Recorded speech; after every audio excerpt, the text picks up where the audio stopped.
श्रीमद् भगवद गीता अध्याय 15 पुरुषोत्तम योगमा भगवान श्री कृष्ण भन्नुहुन्छ श्लोक 10 मा उत्क्रामन्तम स्थितम वापि भुञ्जानां वा गुणान्वितम विमूढा नानुपश्यन्ति पश्यन्ति ज्ञानचक्षुषाः।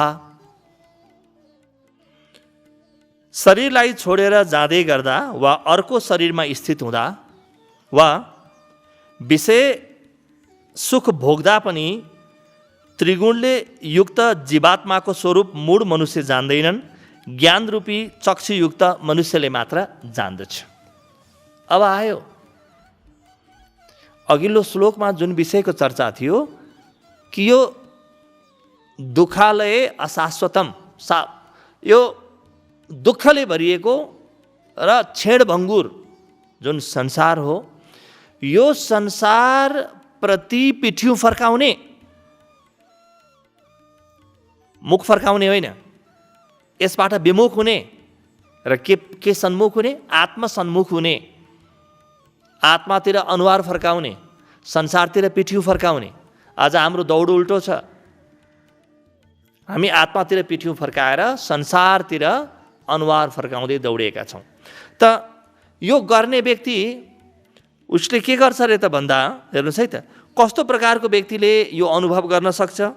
शरीरलाई छोडेर जाँदै गर्दा वा अर्को शरीरमा स्थित हुँदा वा विषय सुख भोग्दा पनि त्रिगुणले युक्त जीवात्माको स्वरूप मूढ मनुष्य जान्दैनन्, ज्ञान रूपी चक्षु युक्त मनुष्यले मात्र जान्दछ।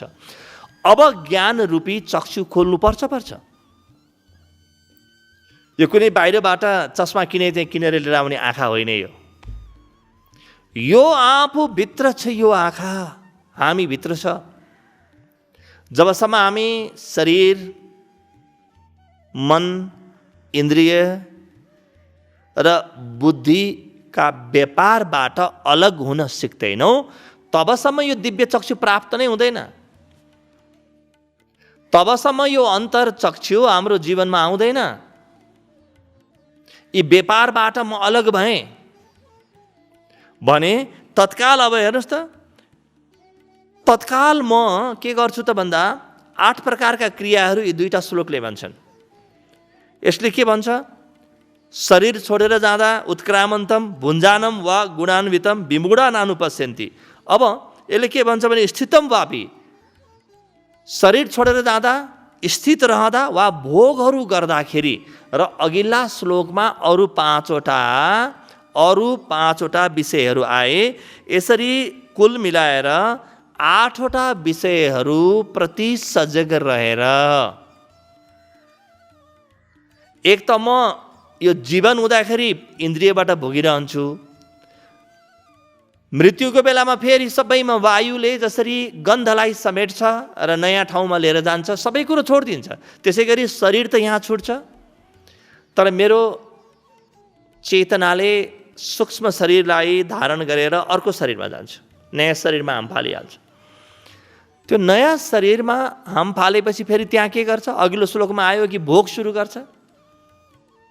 त भोगका 3 प्रकार हुने भए। एउटा त अहिले गरिरहेको भोग, त्यसपछि यो भोगको जीवन, चलिरहेको जीवन, र अर्को चाहिँ के भने उत्क्रामन्तम, छोड्दाखेरि पनि यो भोगले छोड्दैन, मेरो पछि लाग्छ। यो दुःखले भरिएको शरीर मेरो पछि लाग्छ। यसबाट अलग जसले भए ती व्यक्तिहरूले त्यो ज्ञानचक्षुषा भन्ने शब्द, ज्ञानचक्षुषः भन्ने शब्द छ। यो चाहिँ के भने जो व्यक्तिको अन्तस ज्ञान खुल्यो, हामी साधारणतया साधनामा जोड दिन्छौँ, हामी कृत्यमा जोड दिन्छौँ। मैले यति गरेँ, यति पूजा गरेँ, यति उपवास गरेँ, यति घन्टा ध्यान गरेँ। साधना र कृत्यमा बल त दिने हो, तर सबभन्दा ठुलो जोड आफूभित्रको विवेकलाई जन्म दिने हो। विवेक जन्मेन भने म 10,000 जन्मसम्म गरिराखौँ साधना, केही पनि फरक पर्दैन। त्यो समझ, त्यो विवेक वा त्यो समझले मात्रै अन्तर्चक्षु प्राप्त हुन्छ। अन्तर्चक्षु कसरी प्राप्त हुन्छ? नत्र म त्यही कर्म गरिरहेको छु, यो त्रिगुणमय संसारबाट अलग हुनु छ, अनि यही त्रिगुणमय संसारमै साधना गरिरहेको छु म। हुँदाहुँदै साधनाको आफ्नो अभिमान हुन्छ कि तिमी भर्खर 2 वर्ष भयो ध्यान गर्न थालेको, म त 20 वर्ष भइसक्यो ध्यान गर्न थालेको, म त कति त्याग गरेर आएँ, तिमी त घरै बसिरहेछौ, म त मन्दिर आएँ। तिमी त मांसाहार पनि गर्दैनौ, मांसाहार गर्दछौ, म त मांसाहार पनि गर्दिनँ। तिमी त राजसी व्यक्ति हौ, तिमी तामसी हौ, म सात्विक हुँ, जस्ता नयाँ अहङ्कारले घेर्छ यदि विवेक जन्मेन भने। त्यस कारणले नियम के हो त भन्दा साधना धन विवेक, साधना प्लस विवेक इजिकल टु अथवा बराबर ज्ञान चक्षु। साधना मेरो लामो छ, 40 वर्षको साधना छ, तर विवेक भएन भने काम लाग्दैन। त्यस कारणले यो सूत्र के भन्छ भने हेर, विमूढहरूले कहिले पनि देख्दैनन्। विमूढ भनेको के हो? विमूढ नानुपश्यन्ति। हामी जब यो श्लोक 15 प्रारम्भ गऱ्यौँ त्यतिखेर हामीले यसको अर्थ लगाइसक्यौँ। विमूढ भनेको के हो? एक त मोह हुन्छ, अर्को मूढता हुन्छ। मोह संसारप्रति फर्किएको हुन्छ, मूढता साधनाप्रति फर्किएको हुन्छ। साधना ठिकसँग गर्न नजान्नु, विवेकको जागृति गर्न नजान्नु, यो मूढता हो। त म साधना कति गर्छु, म कहाँ गएर भक्ति गर्छु, को गुरुको सङ्गत गर्छु, एउटा गुरु भएन अर्को गुरु फेर्छु, यता जान्छु उता जान्छु, यो क्रम मेरो दौडिरहेको छ। तर यो कुरो जम्मै दौडिराख्दाखेरि म भित्रको मूढता पनि मसँगै दौडिरहेको छ। यो मैले ख्याल गराएको छु कि छैन? त्यो मूढता भनेको के हो? साधनामा स्थिरता र त्यस्तो तत्त्वज्ञानी गुरु चाहियो, ब्रह्मज्ञानी गुरु चाहियो, जसले अन्तिम लक्ष्य देखाओस् र लक्ष्य भेदन गर्न सिकाओस्। जसले देखेको छैन उसले त्यो लक्ष्य कहिले पनि भेदन गर्न सक्दैन। त तत्त्वज्ञानी महापुरुषको खोज, जसलाई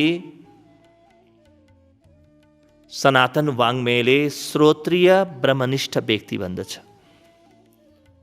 जो पुग्यो आफू आत्मस्थ भयो, जसको ज्ञान चक्षु खुल्यो, जसले देख्यो दिव्य प्रकाशलाई, र त्यहाँबाट ऊ सारा संसार वृक्ष, यो पिपल वृक्षलाई छेदन गरेर सदाको लागि आप्तकाम भयो। त्यस्तो व्यक्ति चाहियो। उसको म सहारा लिउँ। त्यही भएर अध्याय 4 मा आउँछ गीताको, के भन्छ भने जाऊ तिमी त्यस्ता व्यक्ति खोज र तिनको शरण पर।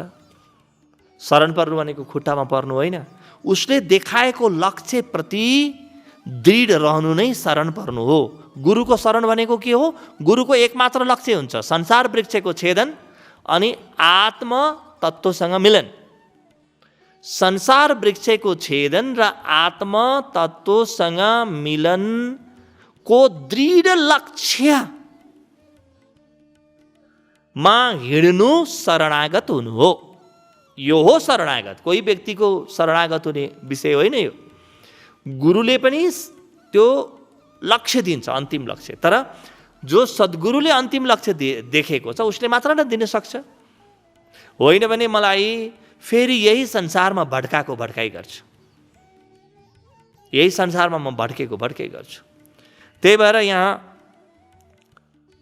बडो स्पष्ट भनिएको छ नि, विमूढ नानुपश्यन्ति पश्यन्ति ज्ञान चक्षुषः। जसको ज्ञान चक्षु खुलेको छ उसले मात्र देख्छ, विमूढले देख्दैन। त्यसकारणले आफ्नो साधना पद्धति, मैले कुन साधना गरेँ र म कहाँ पुगेँ, भित्रको विवेक जागृत भयो कि भएन हेर्ने, फर्केर त्यसलाई बार बार अङ्ग्रेजी भन्यो भने रिभिजिट गर्ने। कति वर्ष साधना गरेँ, के गरेँ, त्यसको धेरै अर्थ छैन। जति अर्थ भित्रको विवेक जगाउनु छ, प्रज्ञा चक्षुको। प्रज्ञा चक्षु खुल्ने बित्तिकै अन्तरचक्षु खुल्छ, ज्ञान चक्षु खुल्छ। त्यसकारणले यो जसले हेर्नुहोस् त विवेक चक्षु वा भित्रको अन्तरचक्षु खुल्ने बित्तिकै के हुन्छ? यो संसार वृक्ष अलग रहेछ, म अलग रहेछु भन्ने सदाको लागि देख्दछ। उसले कुनै तरबार लिएर आएर काट्नु पर्दैन, छेदन गर्नु पर्दैन, कुनै तरबार छैन त्यस्तो। त्यही तरबार हो ज्ञान चक्षु, त्यसैलाई खोल्ने हो। त्यही भएर भगवान कृष्णले अध्याय 11 मा अर्जुनलाई आफ्नो विश्वरूपको दर्शन दिने बेलामा के भन्नुभयो भने, दिव्यम ददामि ते चक्षु पश्य मे योगमैश्वरन्। म तिमीलाई दिव्य चक्षु दिन्छु। दिव्य चक्षु दिन्छु भनेको कुनै भगवान् कृष्णले बाहिर लिएर गएर कुनै शल्यक्रिया गरेर सर्जरी गरेर आँखा स्थापित गरिदिएको होइन। त्यो चाहिँ के भने गुरुले त्यो लक्ष्य दियो र शिष्य त्यो लक्ष्यमा दृढ रह्यो, गुरुसँग एकात्मक रह्यो भने अनि बल्ल त्यो दिव्य चक्षु प्राप्त गर्न सक्छ। त्यही भएर दिव्य चक्षु प्राप्त गर्नुभन्दा धेरै पहिले अध्याय 2 श्लोक 8 मा के भनिएको छ, 7 मा कि शिष्यस्तेहम साधि माम ताम प्रपन्नम। अर्जुन के भन्छन् कि भगवान् म हजुरको शरणागत छु, मलाई शिष्यको रूपमा स्वीकार गर्नु। शिष्यको रूपमा स्वीकार गर्नु भनेको के हो? तिमीले मलाई त्यो अज्ञातको यात्रामा लिएर जाऊ, म तिमीसँग साथमा छु भनेको।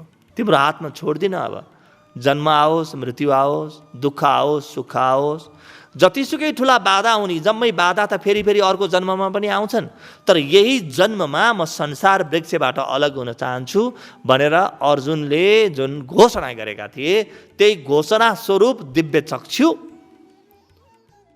पाए। भगवान् कृष्णले दिनुभयो भन्नु गलत हुन्छ। अर्जुनले आर्जन गरे, त्यो शरणागतिबाट आर्जन भएको हो। त्यो दिव्य चक्षुको आर्जन कुनै तत्त्वज्ञानी महापुरुषले दिन सक्यो अथवा त्यो बाटोमा लगाउन सक्यो? आर्जन त व्यक्तिले आफै गर्नुपर्छ। त्यसकारणले यहाँ विमूढ भन्ने शब्दले धेरै कुरालाई जनाउँछ। तपाईँले कस्तो गुरु छान्नुहुन्छ? के म त्यो गुरु छानेको छु मैले जसले देखेको छ पारी, जो पुगेको छ पारी, कि वारीकै जसले चर्चा गरिरहेको छ? यतैको धन सम्पत्तिको लोक, यही कारोबारको लोक, यही लोकको, यही विषय भोगको लोक, यही लोकमा रत छ र यसैलाई लक्ष्य बनाएर हिँडेको छ भने त्यो व्यक्तिले अब मलाई कसरी मद्दत गर्न सक्ने त? मलाई मद्दत गर्न सक्ने कुनै पनि सम्भावना रहेन। मलाई आफूले मद्दत पाउने गरी, मैले आफूले मद्दत पाउने गरी म त्यस्तो गुरुको खोजमा जाउँ। तद्विधि प्रणिपातेन परिप्रश्नेन सेवया। यो बुझेर तिमी जाऊ र प्रणिपात गर। प्रणिपात यानी शरणागत हौ। उपदेक्षन्ति ते ज्ञानम ज्ञानिनस् तत्त्वदर्शिनः।